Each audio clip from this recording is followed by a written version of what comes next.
Good morning children. Welcome back to my channel Physics Tutorial. Dear students, हमारा last topic था scopes of physics और आज हमारा topic है the scope of physics is truly vast. इसे हमें explain करना है। आप अपनी नोटबुक में नोट करेंगे the scope of physics is truly vast, फिर एक आगे लिख देना है आपने इलेबोरेट या एक्सप्लेन कीजिए इसको, एक्सप्लेन इट। ठीक है, एक्सप्लेन। अब देखिए हम एक्सप्लेन करने जा रहे हैं कि जो फिजिक्स का दायरा है, स्कोप मीन्स दायरा, बहुत बड़ा। ठीक है, जो स्कोप फिजिक्स का स्कोप है वो बहुत लार्ज है। वास्ट मीन्स बहुत लार्ज है। वास्तव में फिजिक्स का दायरा बहुत बहुत बहुत बड़ा है। अब कैसे बहुत बड़ा है, देखिए पहले एक एग्जांपल लेते हैं कॉमन लाइफ का। ये हमारा स्कूल है। हमारे स्कूल में suppose nursery LKG UKG to कहाँ तक क्लासेस होती हैं? 10th तक भी होती है, 12th तक भी होती है। सपोज कोई स्कूल है आपका सीनियर सेकेंडरी स्कूल जहाँ नर्सरी से 12th तक क्लासेस हैं। ठीक है, अब हमारी बहुत सारे टीचर्स होते हैं। ठीक है, अब एक टीचर है, एक M टीचर है, एक N टीचर है। ठीक है, अब N टीचर क्या करती है या N टीचर क्या करता है, क्लास 6th से क्लास 12th तक के स्टूडेंट्स को पढ़ाता है। ठीक है, अब जो M स्टूडेंट है ये कहाँ से कहाँ तक, कौन कौन सी क्लास को पढ़ाते हैं? ये पढ़ाते हैं हमारे क्लास 1st to 12th। अब इनमें से आप देखो काफ़ी टीचर्स होंगे, है ना, लेकिन हम अभी कोई दो की कंपैरिजन कर रहे हैं। इन दोनों में बताएंगे कि किसका दायरा या किसका स्कोप ज़्यादा है। ठीक है, आप देख रहे हैं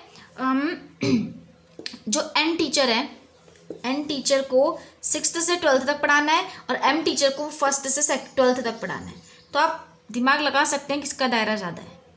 ऑब्वियसली देखिए फर्स्ट M टीचर की बात करें अगर, 1st, 2nd, 3rd, 4th, 5th, 6th, 7th, 8th, 9th, 10th, 11th, 12th, 9, 10, 11, 12 कितने क्लासेस हैं? ये हमारी टोटल 12 क्लासेस पढ़ानी है हमें। किसको? M टीचर को 12 क्लासेस पढ़ानी। ओवरऑल अगर इन्हें काउंट करोगे तो 12।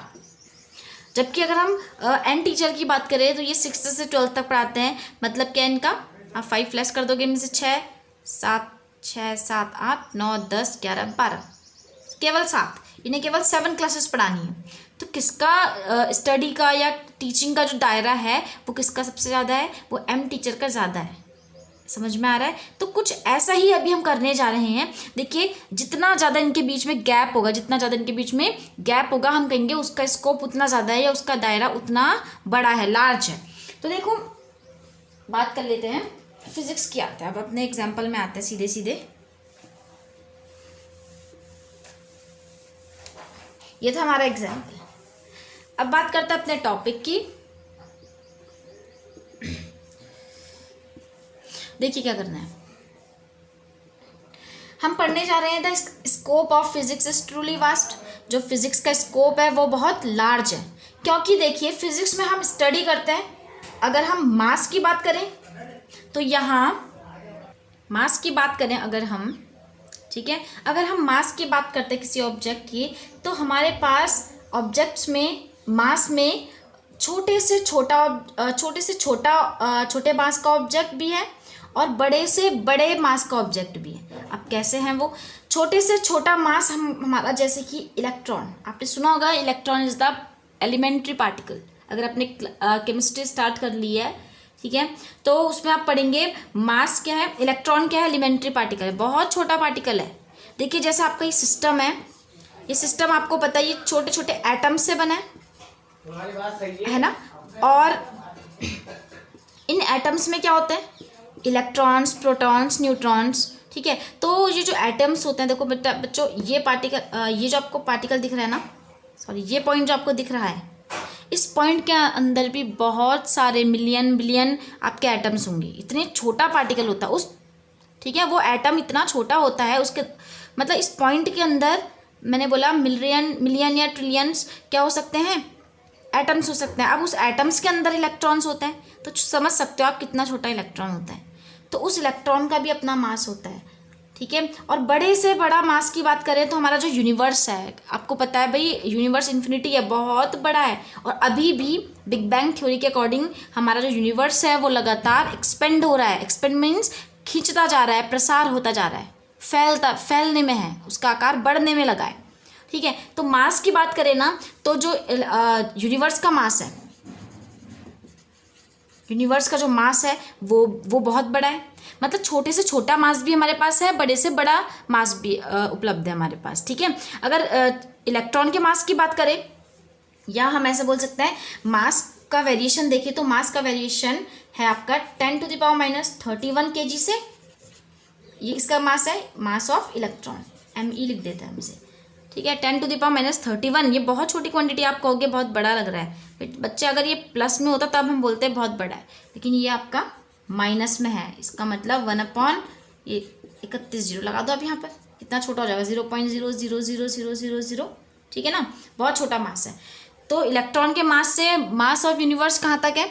मास ऑफ यूनिवर्स है आपका 10⁵ kg, मास ऑफ यूनिवर्स। तो हम ऐसा बोल सकते हैं जो आपका मास है वो वेरी करता है, मास कैन वेरी फ्रॉम 10⁻³ kg से 10⁵ kg, the mass of universe. ठीक है। बड़े से बड़ा मास भी है, छोटे से छोटा मास भी है।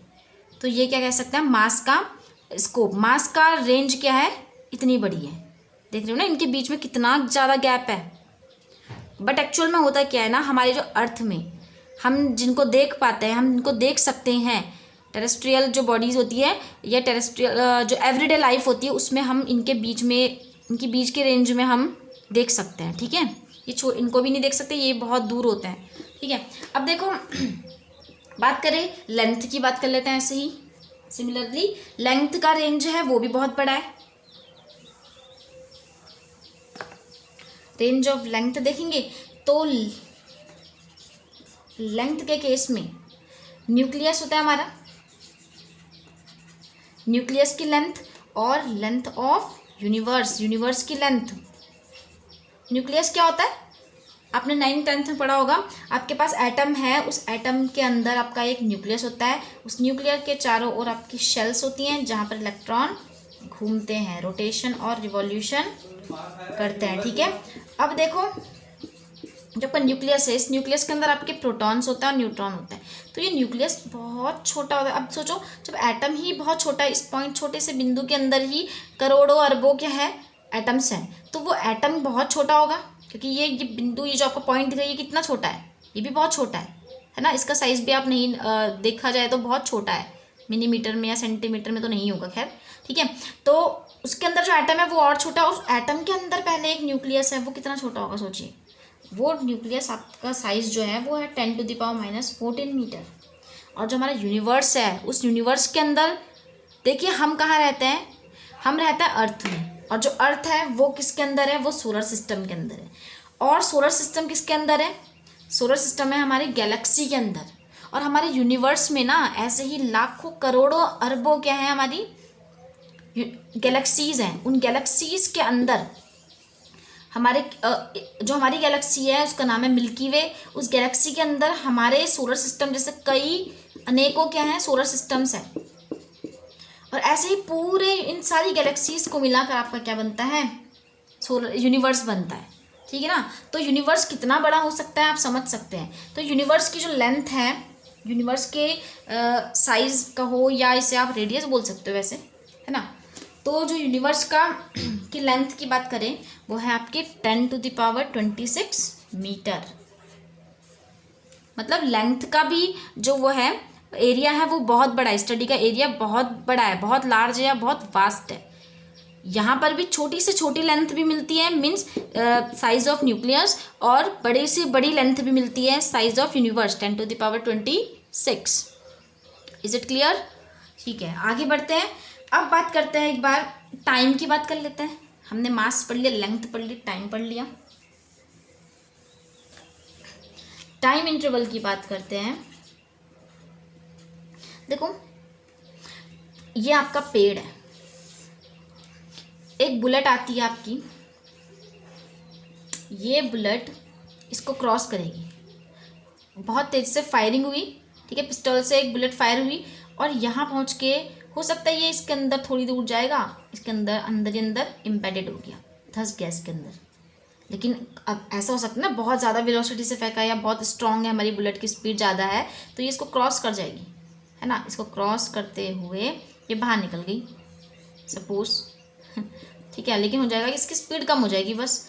तो देखिए कुछ ना कुछ तो टाइम तो लगा होगा ना यहाँ से यहाँ तक पहुँचने में, है ना। यहाँ से इतना लेंथ क्रॉस करने में कुछ टाइम लगा होगा। अब आपको पता है भाई, अगर चलो छोड़ो, पेड़ नहीं लेते, पेड़ से तो आपको लग रहा है कि रुक जाएगा, गिर जाएगी, है ना। अब एक कांच ले लेते हैं, ये आपके पास एक ग्लास का एक कांच की खिड़की है, विंडो है, ठीक है। यहाँ से हमने बुलेट फायर की। आपको पता है भाई इसकी कुछ ना कुछ मोटाई होती है ना, थिकनेस होती है कहते हैं।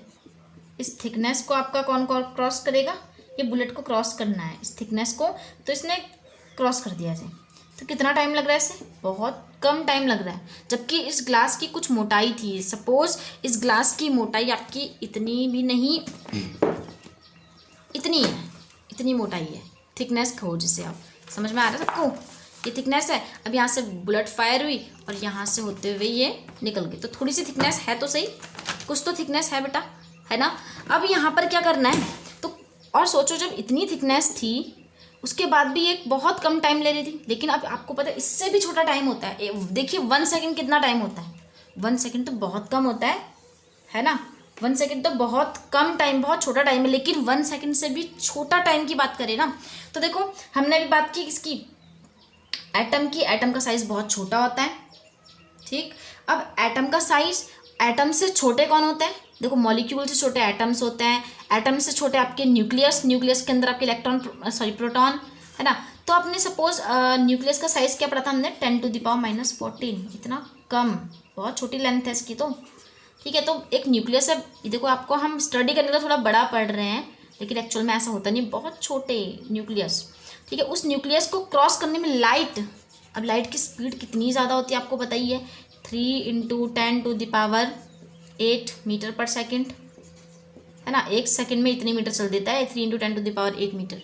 तो देखो इस न्यूक्लियस को क्रॉस करने में लाइट जितना टाइम लेगी, बहुत कम टाइम लेगी। आपको अच्छे से पता होगा कि जब बादल गरजते, जब बारिश आती है तो पहले हमें लाइट दिखती है, लाइट चमकते हुए दिखती है, जबकि साउंड बाद में सुनाई देती है उसकी, क्योंकि लाइट की स्पीड ज़्यादा है इसलिए वो जल्दी ट्रैवल करती है। वो इतने मीटर वो 1 सेकंड में क्रॉस कर लेती है। 1 सेकंड कितना कम होता है ना। देखिए सन इतनी दूर है हमसे, लेकिन अर्थ तक पहुंचने में उस लाइट को कितना टाइम लगता है, लगभग कुछ 8 मिनट कुछ सेकंड टाइप का लगता है, ठीक है।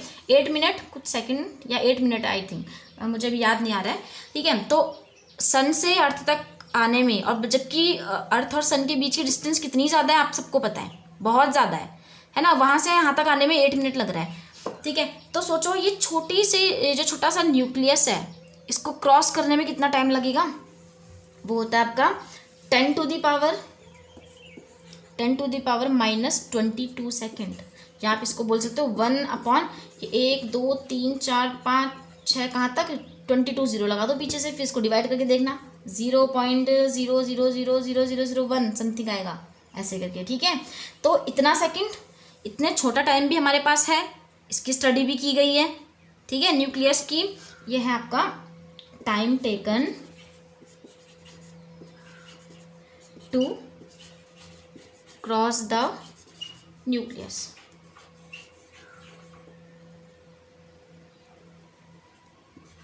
न्यूक्लियर डिस्टेंस को क्रॉस करने में जितना टाइम लग रहा है वो इतना छोटा टाइम है, टाइम टेकन बाय लाइट, हाँ ठीक है।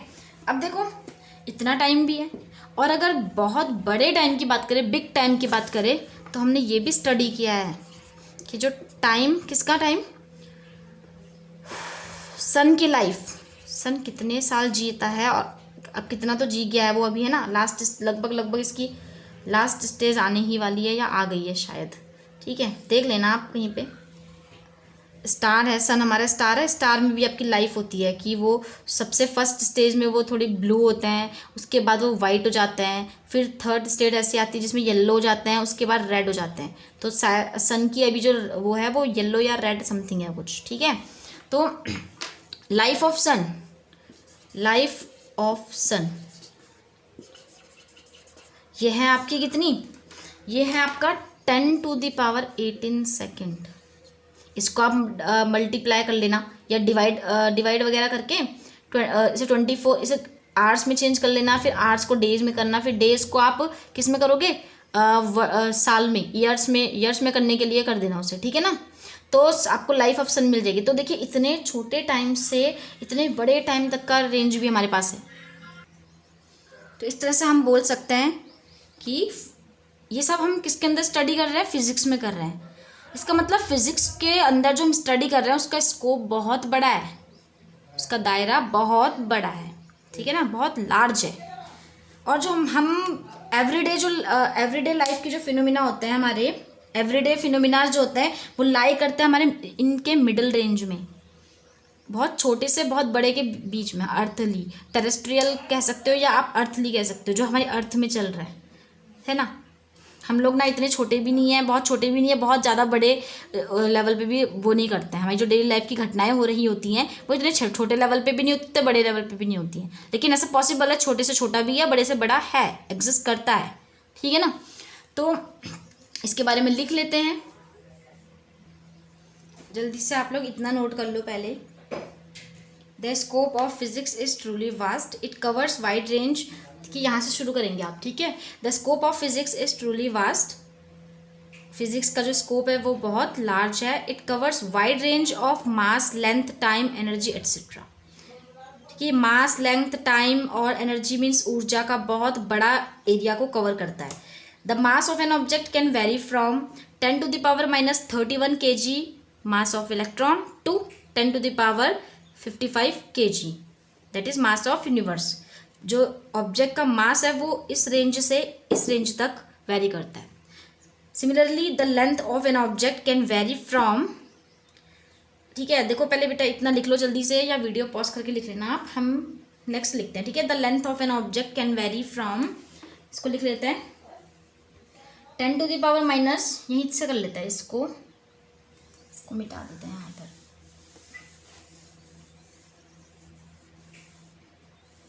The length of an object can vary from 10⁻14 meter, that is size of nucleus, to size of universe।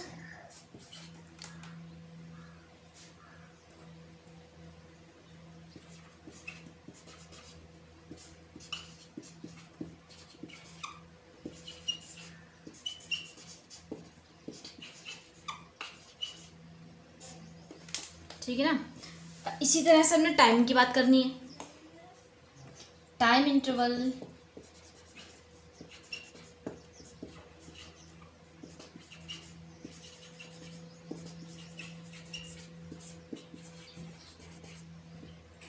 Very from 10⁻22 second, so small time, ठीक है।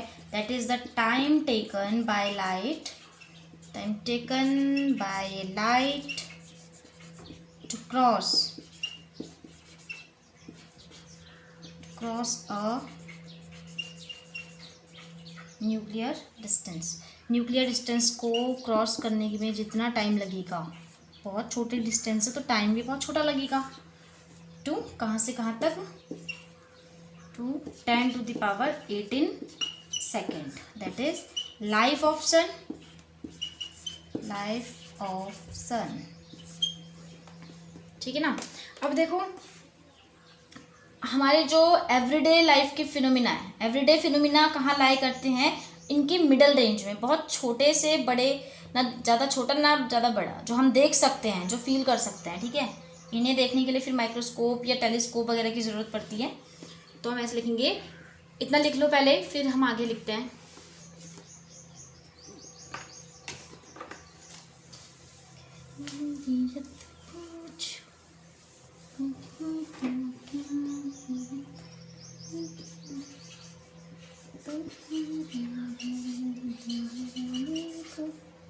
Everyday phenomena.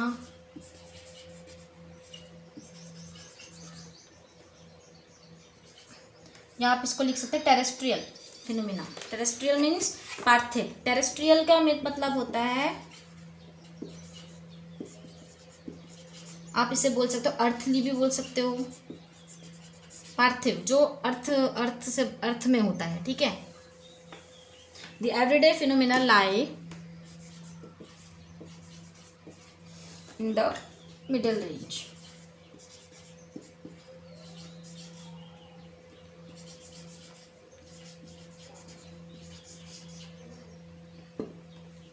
ठीक हो गया। तो आज का लेक्चर यहीं पर समाप्त करते हैं। आई होप आपको समझ में आया होगा। अगर वीडियो पसंद आती है आपको तो लाइक ज़रूर करना, सब्सक्राइब भी ज़रूर करना, ठीक है।